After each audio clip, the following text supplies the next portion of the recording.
نبی پاک صلی اللہ علیہ وسلم نے فرمایا، ایک مسلمان کے دوسرے مسلمان پر 5 حق ہیں۔ پہلا حق سلام کا جواب دینا۔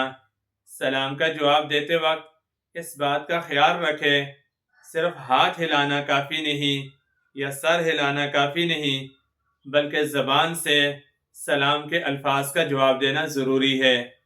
دوسرا حق مسلمان کا یہ ہے، جب وہ بیمار ہو جائے تو اس کی عیادت کرنا، خبر لینا، دیکھ بھال کرنا۔